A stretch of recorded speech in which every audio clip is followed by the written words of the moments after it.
Thank you for coming to my webinar. Just to let everyone know, I am using closed captionings with the Google slides, so what you see on the screen might not be 100% accurate. We're gonna begin now. Thank you all for coming in and happy Wednesday, everyone. Welcome to my student initiated program or SIP. My name is Joycey Ito. I go by she, her pronouns, and I am a third year electrical engineering major. And my SIP is gonna be about where is the social justice, diversity, and inclusion in STEM. We're gonna start with the land acknowledgement. The UC San Diego community holds great respect for the land and the original people of the area where our campus is located. The university was built on the unceded territory of the Kumeyaay Nation. Today, the Kumeyaay people continue to maintain their political sovereignty and cultural traditions as vital members of the San Diego community. We are honored to share this space with them, and we thank them for their stewardship. And this was adapted from the UCSD Intertribal Resource Center. Here is an overview of what we're going to be talking about today. We're going to be going over STEM curriculum and how there is a lack of social justice in STEM curriculum. And then we're going to be talking about access, and this is the access to a quality education and K-12 education as well as higher education. And then we're gonna briefly go over sexism and racism in STEM. And then we'll go over some statistics. Then we'll have some experiences. These are people I interviewed, people I know on a personal level. And then finally, we get to what needs to be done, what is being done, and resources. And before we get started, I want to get to know you all. If you can type in the chat what your name is, your pronouns, major, and how you are today, it'll be greatly appreciated. And if you can, put your chat options to all attendees and panelists so everyone could see. And I could go again to start us off.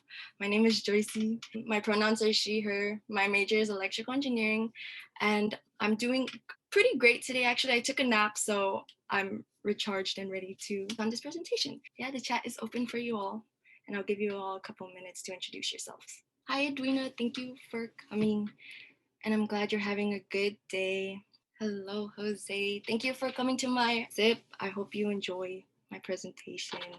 I'm glad you're having a productive Wednesday. Hello, Liz. Thank you for coming. I'm glad you're doing great. Hello, Alana. Thank you for coming as well. Oh, and you're a grad student. That's so cool. I did not think I would get grad students here, but thank you for coming, and I'm glad you're doing well. Hello, Alex. I'm glad you're doing okay. I hope your day can get better by this presentation, because I know you're in it. Anyways, hello, Catherine. Thank you for coming. Glad you're doing well, and I'm glad you're getting stuff done.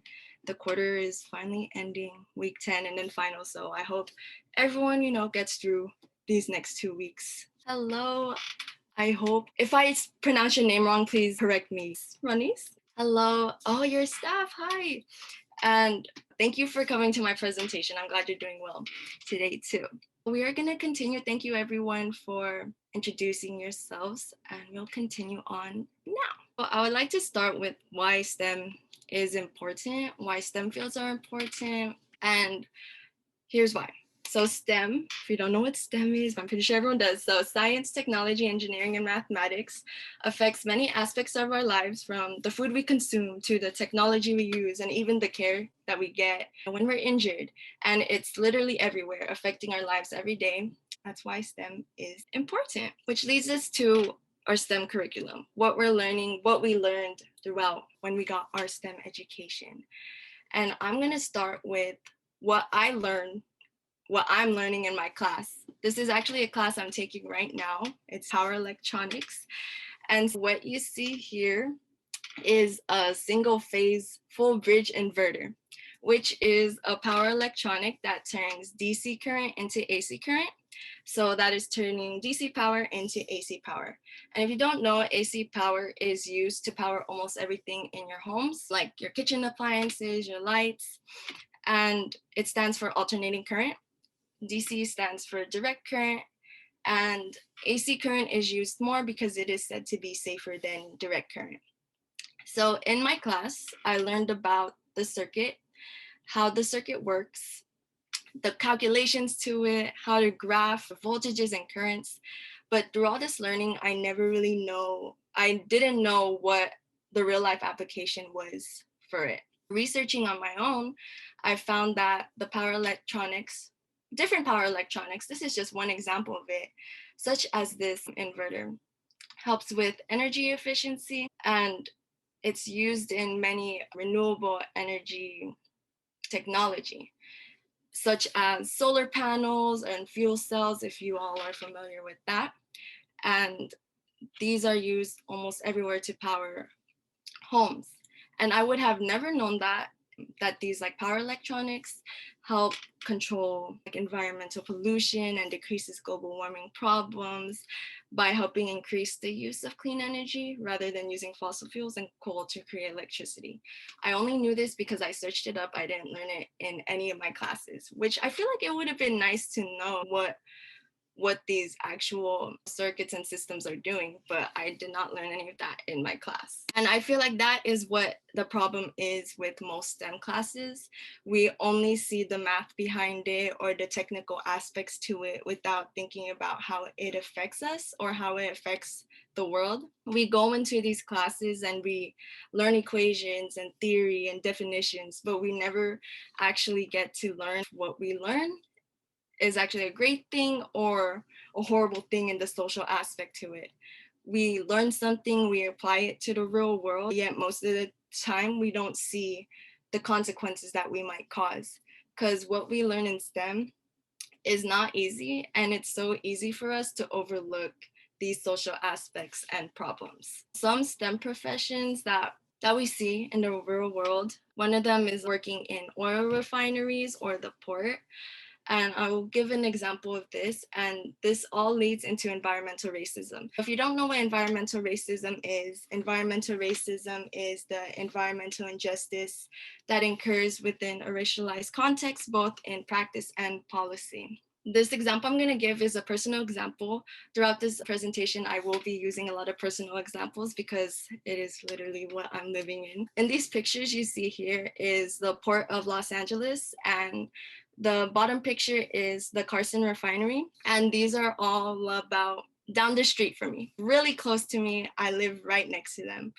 I live in a city called Carson, which is in Los Angeles County, and we are surrounded by oil refineries as well as the ports, because the port is a huge port that takes up 2 cities. These locations of the port is in San Pedro and Long Beach, which is, Long Beach isn't, I guess it's kind of part of LA County, but not really, but San Pedro is part of LA County. So when it comes to air quality, Long Beach and Los Angeles County rank among the most polluted areas in the nation. In 2019, Los Angeles and Long Beach were ranked first in the nation for the most polluted ozone layer. So just imagine pollution coming from the 5 oil refineries that I was talking about, this one included, and then pollution coming from the ports that includes the diesel-powered ships and trucks that transfer these boxes. And it's no wonder my area was ranked first in the nation for the most polluted area. And these structures are important though. Oil refineries are used to provide oil for transportation, and the port is used to ship goods from everywhere. You know, the boats come in from all over the world, and then they're transferred by truck to go all around the country. And these are both necessities, but at what cost? The cost is environmental racism. So children, senior citizens, people with asthma, those living in lower income communities, and people of color tend to be disproportionately affected by this pollution, these pollutions that's coming from the ports and the oil refineries. To get a bigger context, my city, Carson, is populated by 33% Hispanic, 27% Black, 26% Asian, and Long Beach, where the port is located, it's 54% Hispanic and 21% Black. And so as you can see there, it's all mainly people of color, and my city alone is not the richest city, it is a pretty low income city. Who are these people working in the ports and refineries? These are a bunch of engineers and scientists who probably didn't even know that environmental racism existed, but you know, they're just doing their job. But of course, they didn't know about the social implications that go through it. Because me personally, I didn't even know about environmental racism and the pollution that all of these structures caused until about last year or a year and a half ago. So it's all new to me too. But that's one example. Another example of STEM professions, what they tend to overlook is scientific racism. And this has a lot to do with biology and medical field. Scientific racism, this is when scientific evidence and practices exist to support racism, racial discrimination, and stereotypes. We know that race is a social construct. So the use of putting race and science together does so much harm. One example I could think of is eugenics. If you know what eugenics is, it's the study of how to arrange reproduction within a human population to increase the occurrence of heritable characteristics regarded as desirable. This obviously comes from racist intentions in favor of white folks, and although unethical, there are still some scientists who continue to practice eugenics, but they call it under a different name. They don't call it eugenics, they don't call it race-focused research. Instead of saying race or racial differences, they say things like populations and human variations, just so they could continue to practice this without anyone thinking that they're doing any harm. Another example is within the medical field. A lot of racial stereotypes that people learn when they're in the medical field. This book that you see on the screen, it's called Nursing, a Concept-Based Approach to Learning. And this book, I read it in an article. It said that it warns that Asians may not like having their blood drawn because they considered it to be their body's life force and doubted that it could be regenerated. It also states that Hispanics may believe that pain is a form of punishment and that suffering must be endured if they are to enter heaven. It also has Jews may be vocal and demanding of assistance. It also has Native Americans may prefer to receive medications that have been blessed by a tribal shaman. And it also has Blacks often report higher pain intensity than other cultures. And it also has Indians who follow Hindu practices believe that pain must be endured in preparation for a better life in the next cycle. And these are all in this book.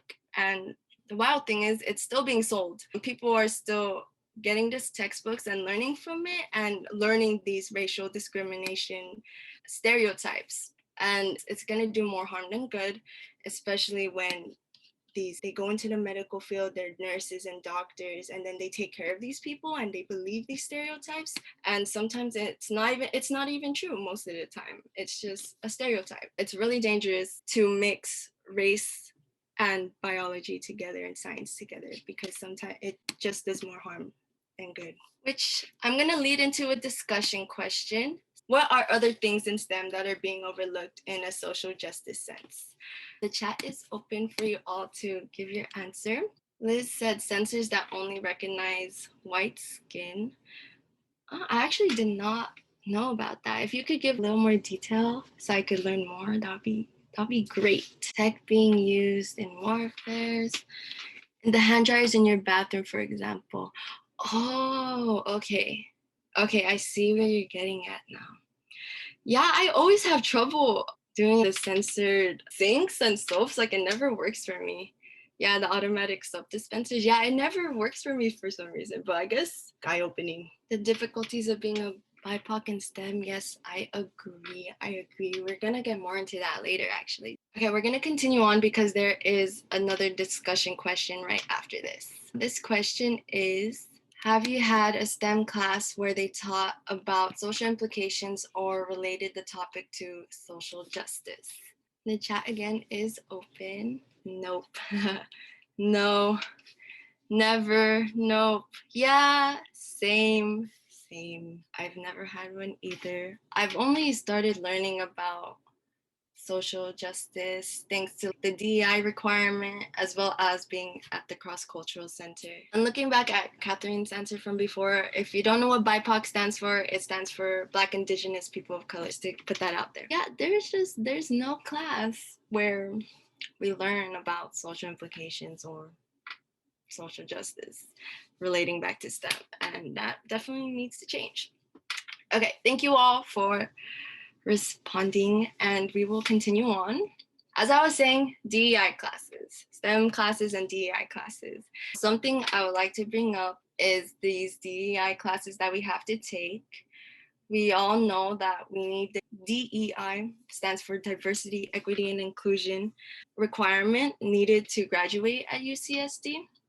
And I feel this is a great opportunity for people who aren't as aware to learn and understand more about social problems. For example, I took Anthropology 21, which was a class about race and racism. And it definitely helped me get more educated and become more self-aware with the topic of racism and race. And this one experience I had when I was leaving the class was that I heard someone complaining about taking DEI classes and that they didn't want to take it because their STEM classes were hard enough already, and taking like DEI classes just a wasted time. And I feel this just adds on to the lack of social justice in our STEM classes and curriculum. It's because some people just simply don't care. And it's not even just students, it's faculty as well. Having classes, STEM classes that actually have a social aspect to it, I feel could change these people's perspectives a lot to actually care about these problems. And now we're gonna get into access. This is, as I said, the access to a quality education, K-12 and higher education. And this is where the lack of diversity and inclusion comes in. And honestly, the lack of diversity and inclusion in STEM also leads to the lack of social justice, because a lot of people in the STEM field don't care about social justice implications because of where they're from, the privileges they had, but we will get more into that later. Access to a quality education. So if you don't know, the K-12 education, at least for public schools, funding is affected by the neighborhood you're in. The housing policy affects how schools are funded. This means that schools in lower income communities are more likely to be severely underfunded. And these lower income communities usually consist of BIPOC, Black, Indigenous, and people of color. And this education system, the public education system, is biased to those with privilege and who want to go into higher education. Those who live in wealthy neighborhoods and have a well-funded school, these are people who could afford tutors for standardized testing, such as the ACT or SAT, or for AP classes or their classes in general. These are people who have the resources and help to get them into higher education. And these people are usually well off economically, as well as they're typically white folks. An example I could think of right now, it's again a personal experience. It's my high school, which is Narbonne High School, versus Palos Verdes Peninsula High School, which is a high school that's right down the street from my high school. It's literally the city over. And all the statistics I'm going to be showing you is from the usnews.com high school rankings. Starting with my high school in Narbonne, this is our student diversity here. 65% Hispanic, 21% Black, 8% Asian, 4% white, and so on. As you can see here, there is 76% total economically disadvantaged, 66% are on the free lunch program, and 9% are on the reduced lunch program. And to put in my perspective too, when I went to high school, oh, so many years ago, I can't believe it. Anyways, it was just 3 years ago, but that was still so long ago. I remember my high school buildings were very outdated. They weren't kept in the bestest shape. We did not have the greatest teachers. The teachers didn't really care there. There was only one college counselor. I don't even think I've ever met with the college counselor. I just got lucky enough to be to sign up for a program that helped me apply to college. Class sizes were too big. Standardized test scores were low, and students just did not get the resources and help they needed to achieve in academics or get the quality education that they deserved to figure out their career or college goals. And more statistics here. This is the underserved student performance at my high school. 38.5% of underserved students who are proficient in standardized testing.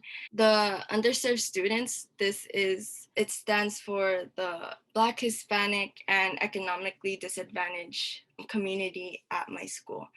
And then 38.5%, that is a pretty low percentage of those who are proficient. And then when you get to the non-underserved students who are proficient, these are people who are not economically disadvantaged and who are not Black or Hispanic.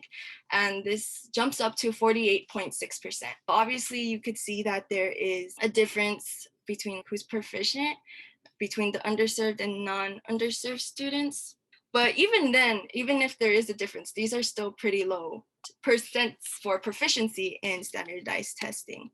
And at the bottom, you can see the total enrollment, 2,176 students, and the student-teacher ratio, 24:1.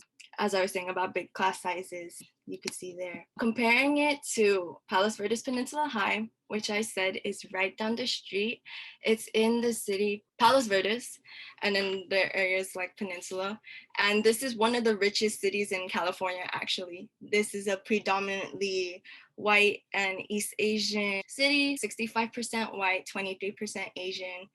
And it's just a 10-minute drive from my high school. As you can see here, there's student diversity, 40% Asian, 38% white, 11% Hispanic, 2 or more races, 8%, Black 3%, and so on. And their total economically disadvantaged, 9%, free lunch program, 9%, reduced lunch program, 1%.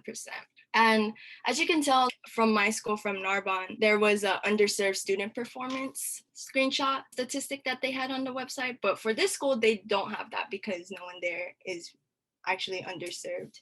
To compare them both, we're going to look at their college readiness index. If you don't know what the college readiness index is, it's determined by the students in their senior year, so 12th grade, who take AP tests, IB exams, the SAT and the ACT, any standardized test scores. That's what shows the college readiness index. And as you can see here, the one for Palos Verdes Peninsula High, their college readiness index, about 72%. And the one at Narbonne is only about 31%.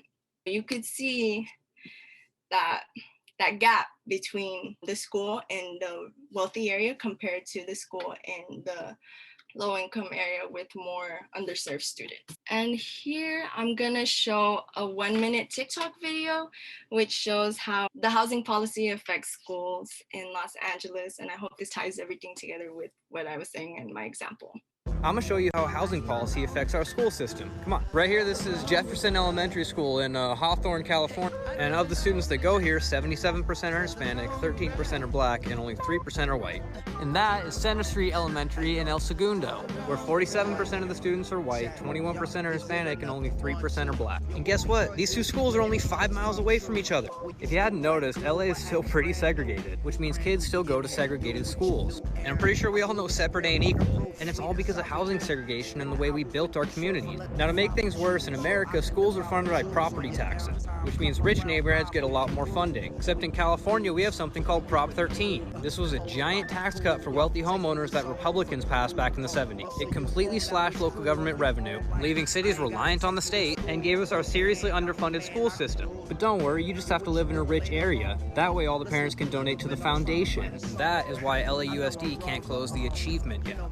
Yeah, I hope that, that gave you a little more insight on how the housing policies affect public schools, especially in LAUSD. I was part of LAUSD, as you can see, and I gave my example. So you could see that it does exist. It really does exist. So now we're moving on into higher education. This is college, undergrad.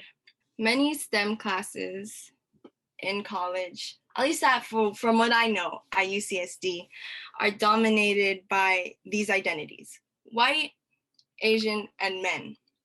And not only for students, but professors as well and faculty.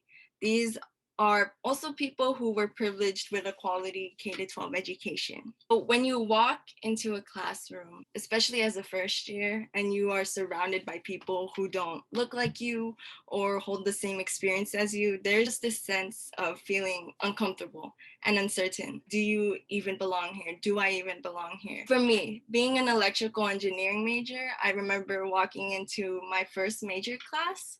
It was called ECE 15, Introduction to C Programming. And I saw only about 5 women maybe out of 100 people. It was a really big lecture hall, and maybe only about 10 students were Hispanic, and there was only one Black student. I remember going to my lab sessions, realizing that I'm the only woman there. And so I just never felt comfortable participating in class. I never felt comfortable being in class in general. I never felt comfortable going to office hours or talking to the professors. When you're in a space where you feel you're isolated, you don't really have anyone there for you, it can be really unsettling. Do I belong here? And it takes a toll on you mentally. Should I continue on with this? Should I stay in STEM? And this is why there's sometimes a lack of diversity and inclusion in STEM. You really don't feel like you belong. There's no diversity at all, which leads to no inclusion because you don't feel like you belong there.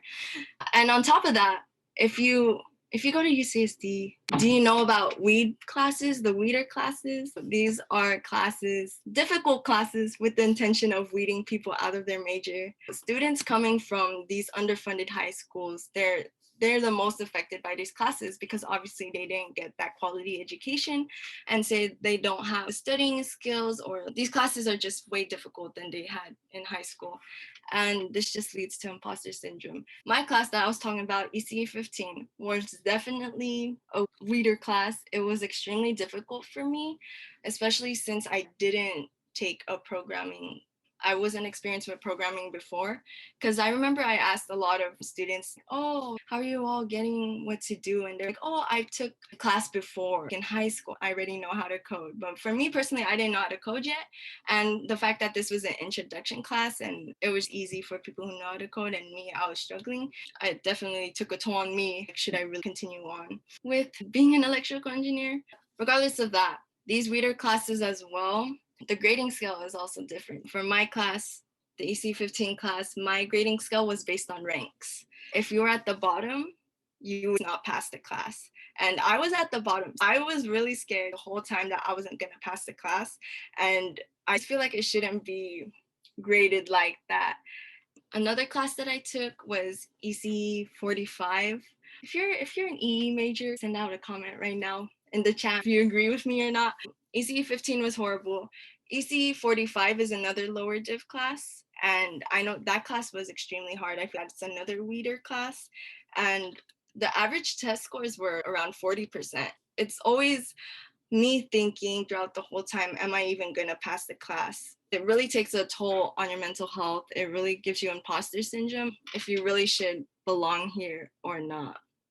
And it's a constant cycle of feeling uncertain. And it's not that great. Having these reader classes and then having that feeling of not even belonging is a disadvantage for anyone who came from that not so great K-12 education. And it discourages people from pursuing the path they wanted to take and makes them feel uncertain in if they belong. And these people are usually women and Black, Indigenous people of color. And if you don't know what ECE is, it's the Electrical and Computer Engineering Department course at UCSD.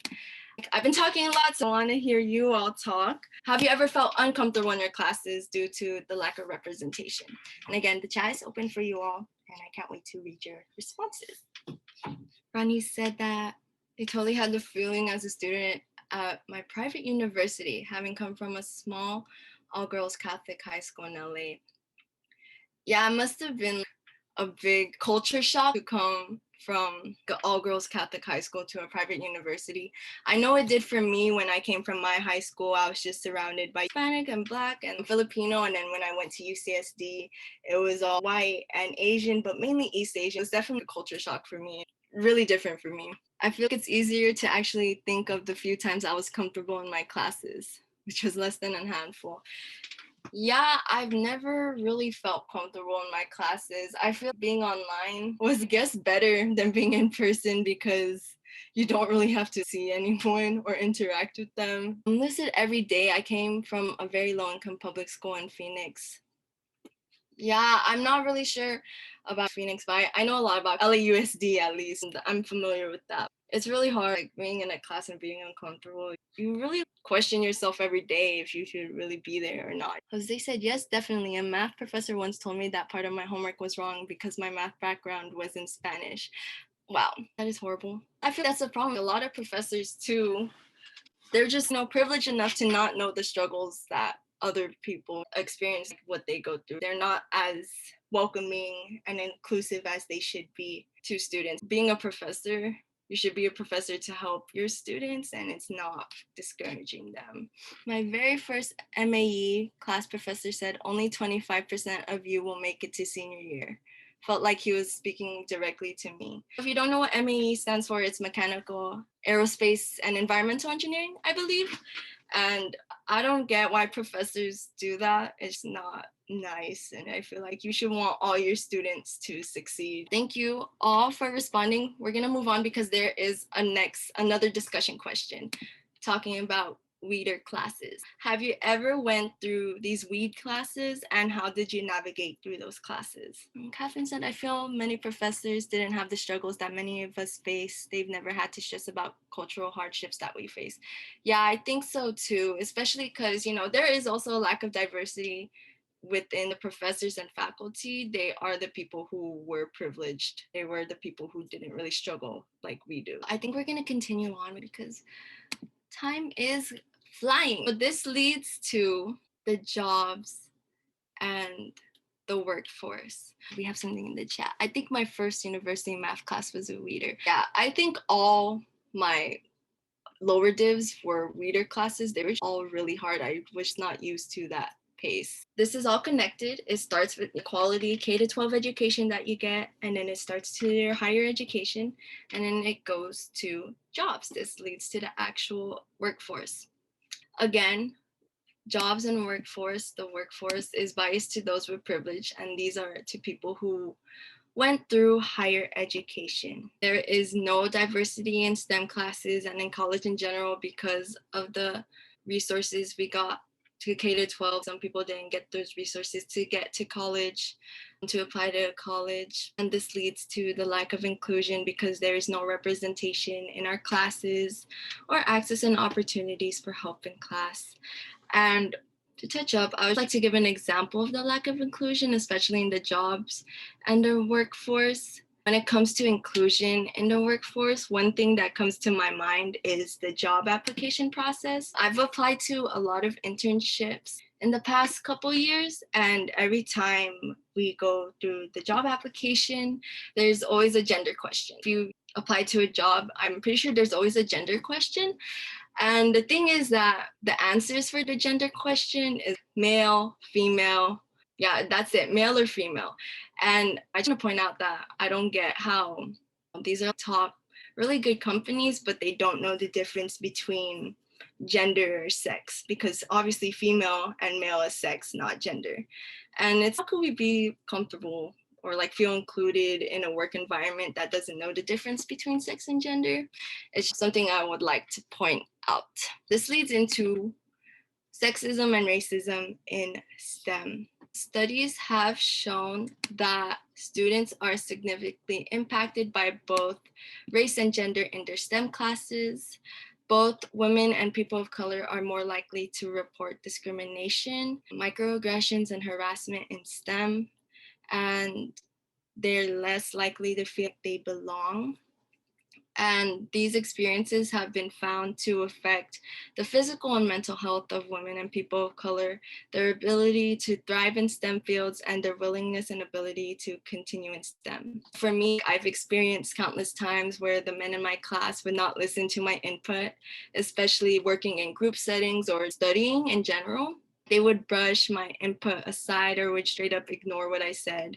And sometimes I would even get backhanded compliments. Oh, you're actually pretty smart. What do you mean, actually pretty smart? That's just one example I have. More statistics in a study This statistics from a study where they interviewed women undergrad students in a biology course and found that 68% of women experience gender bias and 78% of women experience sexual harassment within the past year in this bio class. This decreased their STEM motivation and their desire to pursue STEM professionally. But still, some people pushed through and persisted, but at the same time, they shouldn't even be experiencing these experiences in the first place.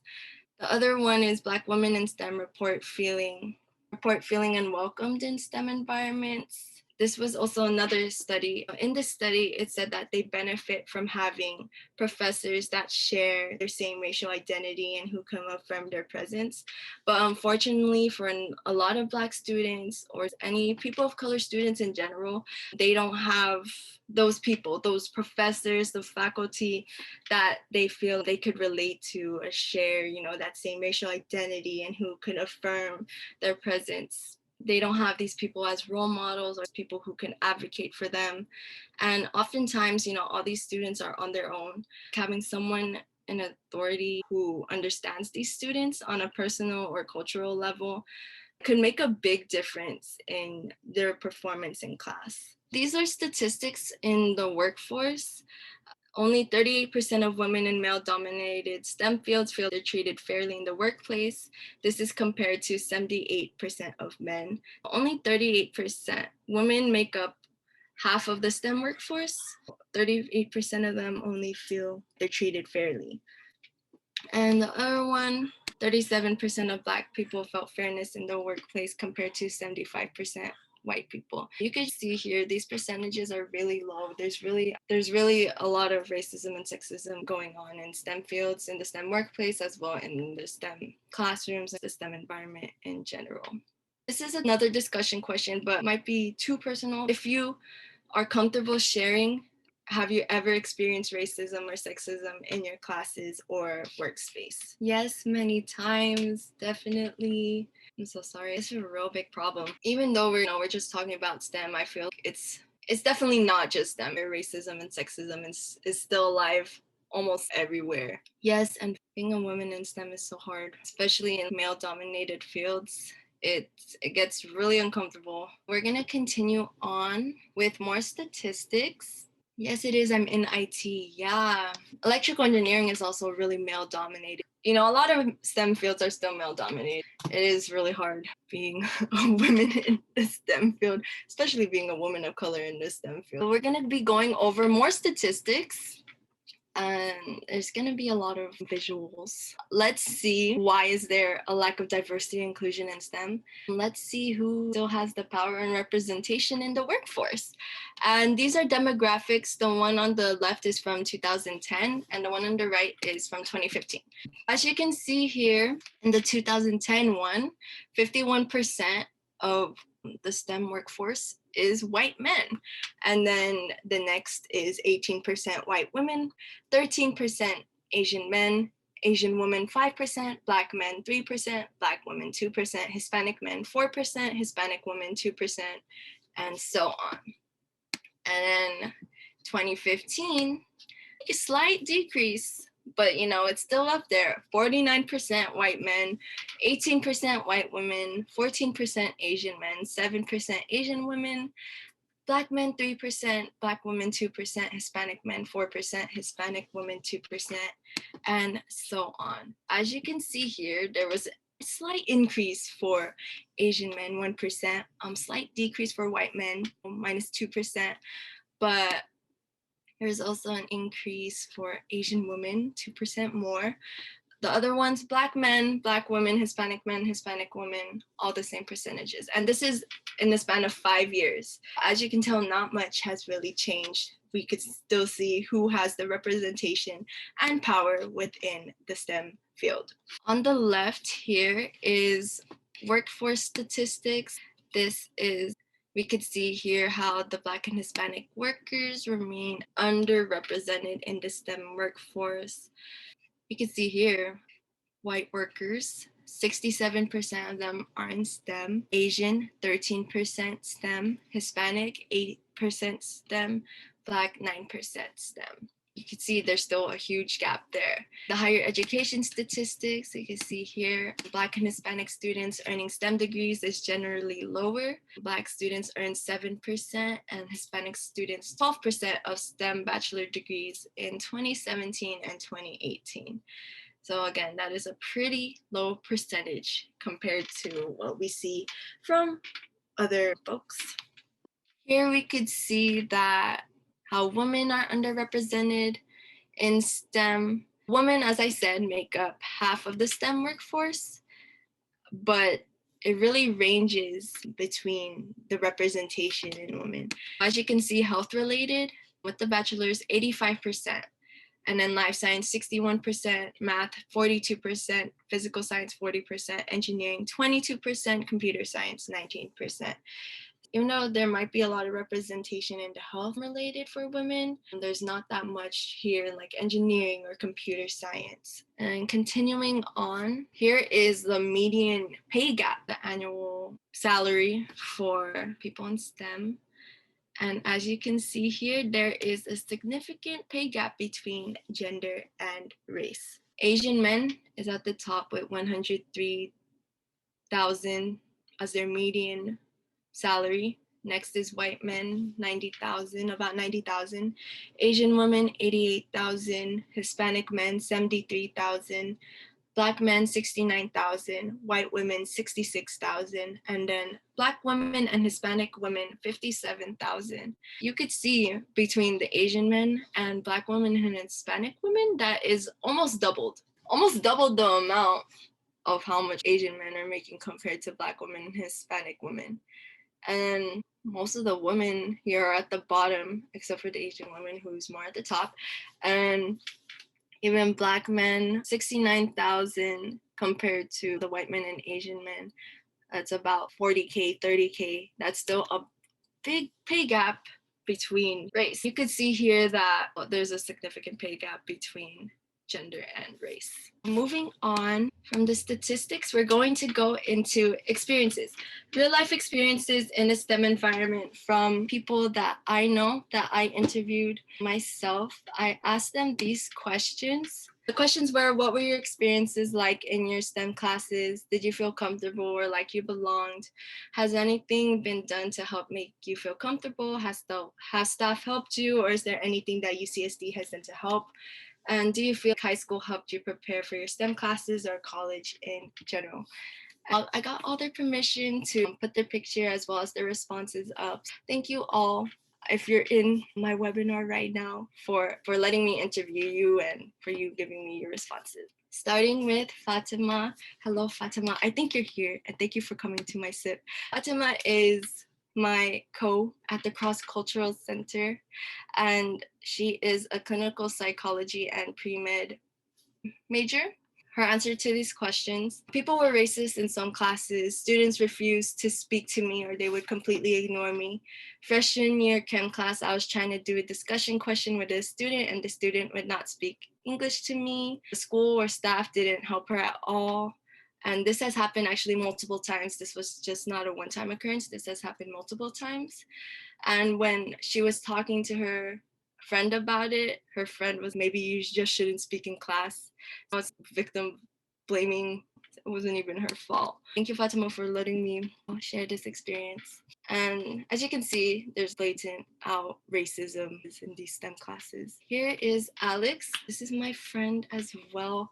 Thank you, Alex. I think you're here too. Thank you for coming. Alex said, in terms of being part of the LGBTQ plus community, I felt like there hasn't been enough representation at UCSD, or at least from my experiences in being in STEM. Even though I'm not alone, the representation of LGBTQ plus people in STEM is pretty small, so I can't help but feel lonely sometimes, and this can especially be intimidating when I'm in class with mostly straight men. I know UCSD is accepting, but from my experiences, I just feel like having some more representation could help members of the community feel more welcome. And I didn't talk about the lack of representation towards the LGBTQ plus community has in STEM, but I feel it's definitely something that needs to be talked about more. And And it's definitely something that has been overlooked. Even when I was researching, I showed you all those statistics and none of the data included the LGBTQ plus community. So I really feel like LGBTQ plus community in STEM needs more visibility and inclusion. Thank you, Alex, for giving me your response. Next is my friend from UCLA. She is a biochem and anthropology double major. And she said, when it comes to diversity, it does make me feel some type of way when I'm the only Black student in the class. It's definitely discouraging. There is a class created for Black anthropology majors, and we meet once a week to speak with graduate students and to have a space to connect and network. But to give you an idea, there's only 6 people in the class, and it was created by a Black graduate student. So it's never UCLA making Black students comfortable, it's Black students making a space for ourselves. And I feel that is one thing that needs to change. I feel the actual structure system, people in power need to do something to make students more comfortable. Every time I hear stories, I feel like it's always students making students feel comfortable, which of course is good.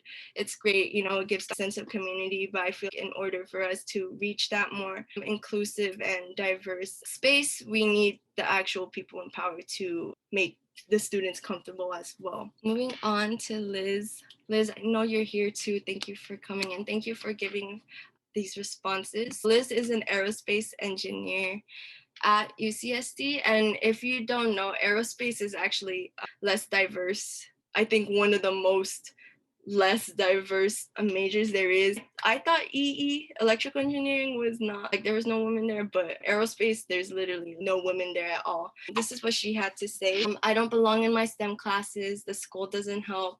The only place that helps is the Idea Center, which is a center on campus for engineers. It's a center on campus. And when we bring these issues up to other administrations, we are treated as if we are annoying them because nothing will ever change. It really feels as if they won't even try. They act like the issue of retaining minority students is not their problem if they are just designing the coursework, but they're ignoring the fact that their design, which only privileged students can endure most of the time, has on first gen and minority students. And yeah, I feel that shows, when we're talking about being uncomfortable in a space where you feel like you don't belong, this is definitely a recurring theme that we could see from these people's experiences. And obviously, it's still happening. This is Alina. Alina, if you're here, hi. Thank you for answering these questions. Alina is a human biology and sociology major here at UCSD. Here she says, as a woman in STEM in college, I feel uncomfortable. I feel like other students have implicit biases they aren't aware of. For example, I've had lab groups where I was the only woman and I felt very small in that space. My opinions and answers were rarely asked for or asked last. They aren't major things, but when you already feel like an outsider, even the smallest forms of stereotyping can feel like a big deal. This led me to be harsher on myself because I felt I wasn't good enough, or I would constantly blame my background for not preparing me enough for this opportunity. Yeah, and I feel like this is also a common theme. You always feel like you're not good enough, making yourself work harder, pushing yourself harder to prove yourself, to prove that you actually do belong here. And it does make you work harder. I feel it's not fair to us that we have to work harder to feel we belong. I feel we should always feel like we belong, but that is not the case. And lastly, we have Jennifer, and she is a mechanical engineering major here at UCSD. And she says, in my major specific classes, there has been a skewed ratio of men to women, which in turn has felt isolating as I identify as a woman. The number of people of color students is also minimal, which has furthered the isolating feeling. I didn't feel that I belonged until my second year of college. Professors have not done much aside from stating that their diversity policies and condemning discrimination. Additional help has not really been provided, with the exception of a few professors. The Idea Center has been a better resource for academic counseling help, and I have personally found a good community in diversity organizations within the engineering school. I would also like to point out stating their diversity policies, professors, and condemning discriminations. I also believe that professors do that a lot. They state that they have diversity policies and condemning discrimination and that they're all about inclusion, but they don't really apply it. They just say that they have it for good measure. it's not really put into play. And now I will be showing, it's about a 7-minute video. The whole video in general is around 13 minutes, but I cut it down to 7. We're gonna pause in some parts to reflect back on what's being said. This is a TED Talk by George Hofstetter. He is only about 20 years old right now, I think. This video, we're starting in the middle. To give context, he went to his hackathon, this one hackathon for the first time when he was 13. And that's when he found a passion and love for coding. And by the age of 16, he found a way to relate his passion for coding with social justice and technology. And you will see here that he even creates his own company at this age of 16. And then he tries to make it so that other kids, people of color, have that entrance to the tech world as innovators and not just consumers. And where this video starts, when I start playing it, he is at a tech conference that he was invited to, where government officials from all over the country share their ideas on how to use their technology for social change. And this is where his experience starts. Social butterfly. I love to connect and I love to share my story and listen to others. I love to network.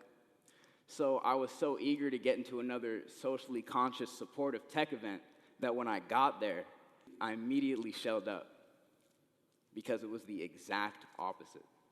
If you can imagine a gallon of vanilla ice cream and then 2 chocolate chips smack dab in the middle, that was my mother and I at this event.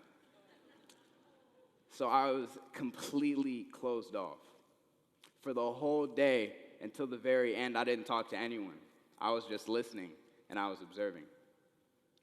I started hearing the whispers of, why is this kid here? He should be in school. What is he even doing here? Who brought him over here?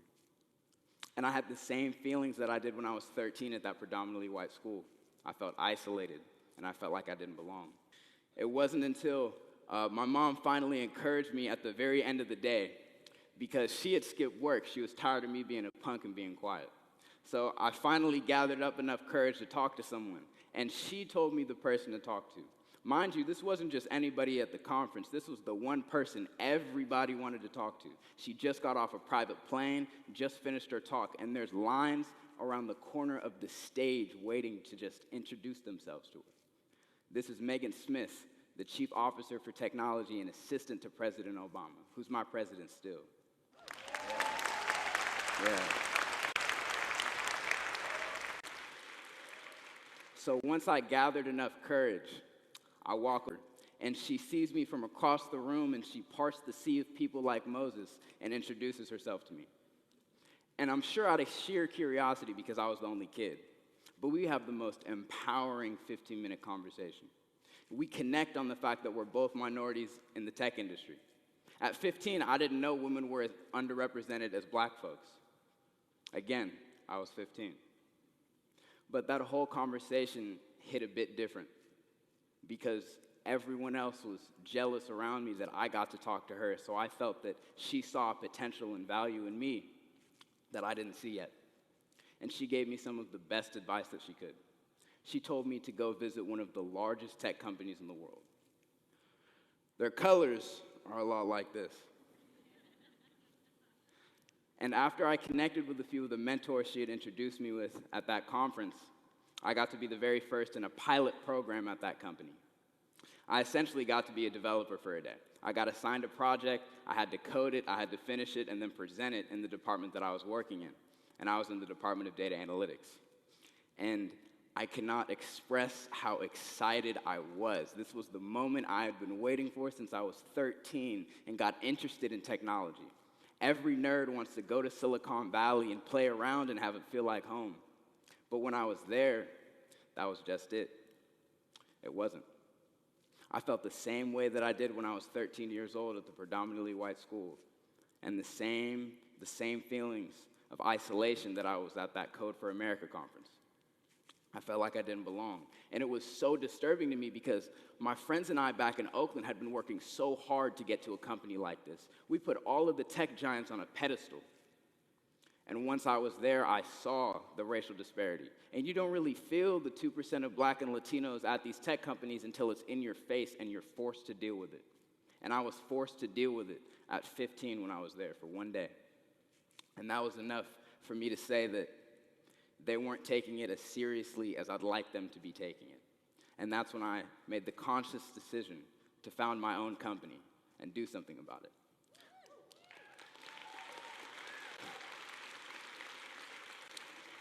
This is when I founded my tech company, George Hofstetter Technologies Incorporated, in hopes of changing the world's perspective on race through technology. These technologies being Connect the Dots and CopStop. And my first big event after incorporating my company, I'd flown out to McLean, Virginia, to Capital One headquarters, where I was the keynote at their very first tech conference. And by now, I'm 16, 17. I'm used to being the only kid at these events, so it wasn't really that special to me.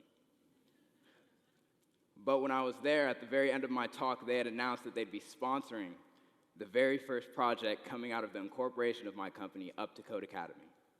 Up to Code is a free mobile computer science curriculum designed for students of color. It was built to be that bridge of access. It's called the digital divide.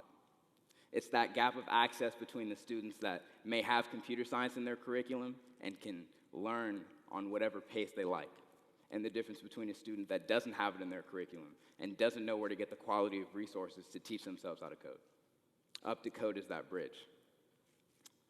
And from Up to Code, I began teaching way more in Oakland, computer science workshops, design thinking workshops. I began speaking to more police departments that wanted to better their practices with the black community. And then I started doing it in Oklahoma, and Florida, and Tennessee, and most recently London, England, and Johannesburg, South Africa.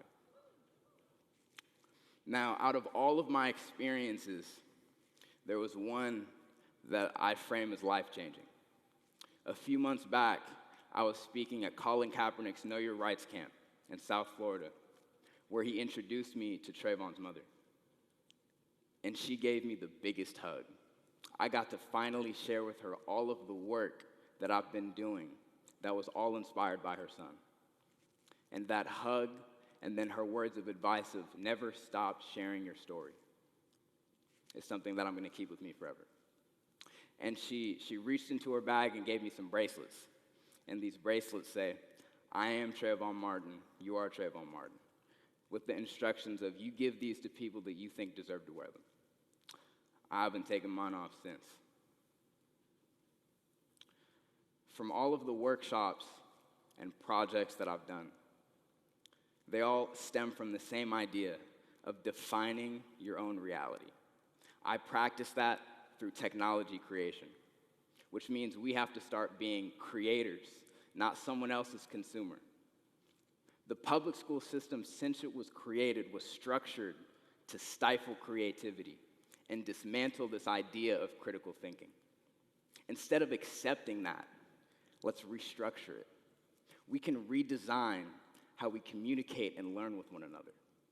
We can use technology as a platform to build an educational system without the influence of white supremacy.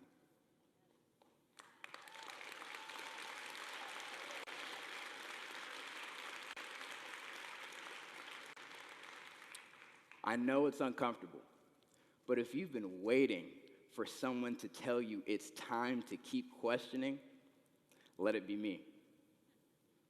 Curiosity doesn't always lead to death. In truth, it can be the strongest catalyst for change. Thank you. I think this is a really powerful video because, as you can see, even though he was really smart, he was really passionate about what he's doing with coding and programming and being in spaces still. He was really underrepresented. He was the only Black man there, or one of the only ones, and he felt uncomfortable. He still felt he didn't belong, even though his skills were obviously there. And to combat that, he decided to make his own company so that people who look like him and have those same experiences as him could always feel like they belong.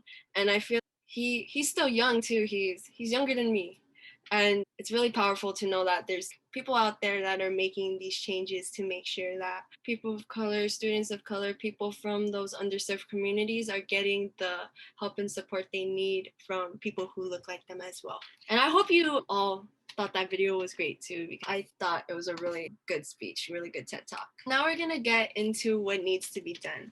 Obviously, a lot needs to be done, and very much that needs to be done has to do with the structure and how things were made. But individually, we can't really fix that structure as much. But obviously, creating a more inclusive environment. And this is restructuring the public school system. Obviously, that is also something we can't really control. It's definitely something that needs to be changed. Another thing is having more representation among faculty members, having faculty members that look and go through the same experiences that we did, more social and cultural awareness among faculty members and students. So even if these faculty members and students didn't go what we went through, at least having that empathy and showing that they actually care instead of brushing it off. And finally, learning how to unlearn implicit and explicit biases to prevent discrimination. If you don't know what a bias is a tendency or prejudice towards or against something or someone. And an implicit bias is describes when we have these attitudes towards people or associate stereotypes with them without your conscious knowledge. These things can be unlearned. Even if you have these implicit and explicit biases, they can be unlearned.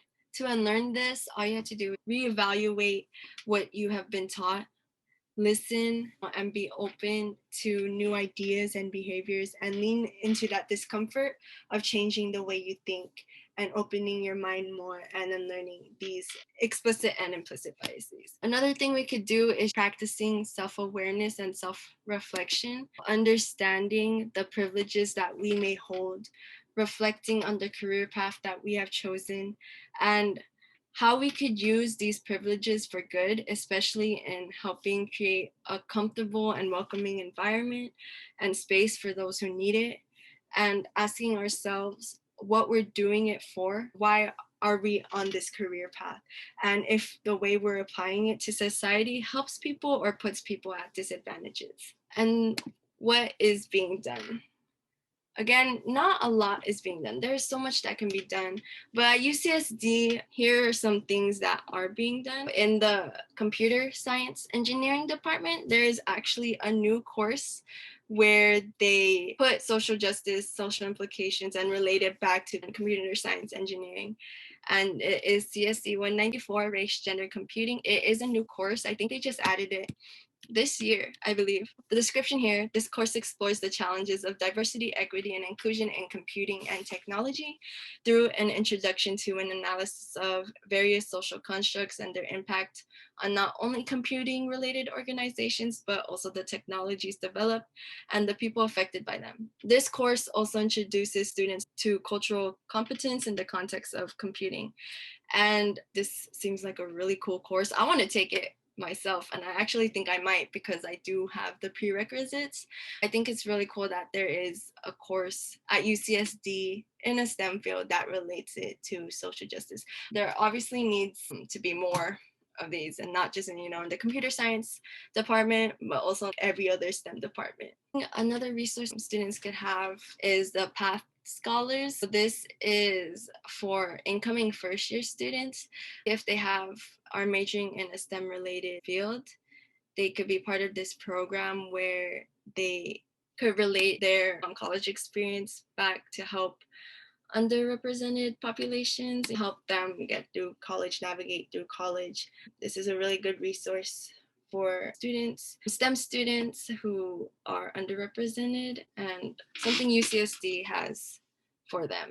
But there is so much left to be done. Obviously, not a lot is being done yet. There's not that much diversity yet in STEM. There's not as much inclusion as there should be. I'm here bringing awareness to the problem. It's not really talked about. Here we are talking about it. And here are some resources at UCSD students can use. These are all taken from the EDI website. EDI stands for Equity, Diversity, and Inclusion. It's one of the It's one of the offices that they have, administration they have to promote equity, diversity, and inclusion. And these are some student resources that we all could utilize. There's also different orgs, associations. Other good resources are the campus community centers, the cross-cultural center, part of the cross-cultural center. It's definitely a place that I found a community in. I felt before I was just there at school. I didn't really have anywhere to go because I lived off campus, but I would always be here at the cross-cultural center. It was a place where I felt really welcomed to be in, I felt really comfortable in. And I feel like you could have that sense of community and feeling welcome in all the resource centers, not just the cross-cultural center, but also the Black Resource Center, the Raza Resource Center, the Intertribal Resource Center, the LGBT Resource Center, Women's Center. And at Meta, it's not a center. It should be a center. This is for Asian Pacific Islander, Middle Eastern, the American programs and services. And if you're still looking for a community, I feel like these centers could really help you find that community that you need. And that pretty much concludes my presentation. This QR code will lead you to a survey link where you could give feedback about how I did in this presentation. And if you all fill it out, you could be entered in an opportunity drawing for some book. Thank you all for coming. If you have any questions or comments, here is the Cross-Cultural Center social media, Facebook, Instagram, YouTube, and website if you want to learn more about the Cross-Cultural Center. Thank you all for coming.